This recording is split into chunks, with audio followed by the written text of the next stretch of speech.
આજે તો 25 તારીખ અને 11 થઈ ગઈ ને ફાઇનલી આપણે તો ઉઠી ગયા. ચા પીને ધાબાનો દરવાજો ખોલ્યો ને અહીંયા આવીને જોયું તો અનર્થ થઈ ગયો. વગર ચોમાસે ભાઈ વરસાદ થઈ ગયો અને ધાબુ આખું પાણી પાણી થઈ ગયું. ગાંઠિયા કર્યા પારસન ને રથને કર્યું ચાલુ.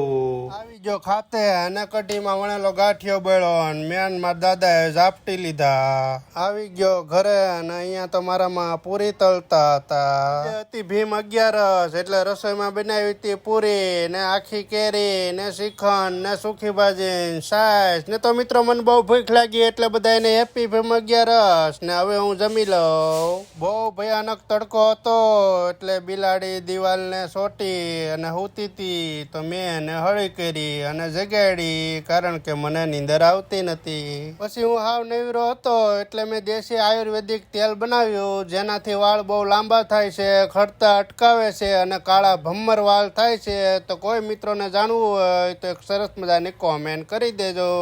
પછી આપણા કુલદેવી શ્રી ચંડી ચામુંડમાં તેમજ બુટ ભવાની માતાજીને અગરબત્તી કરી અને એક શ્રીફળ ફોડી અને દર્શન કરી લીધા. તો મિત્રો તમે પણ નારિયેળ પાણી પીતા જાજો અને તમારા કુલદેવીનું નામ કોમેન્ટમાં લખતા જાજો અને વિડીયો ગમે અને લાઈક શેર કરતા જાજો.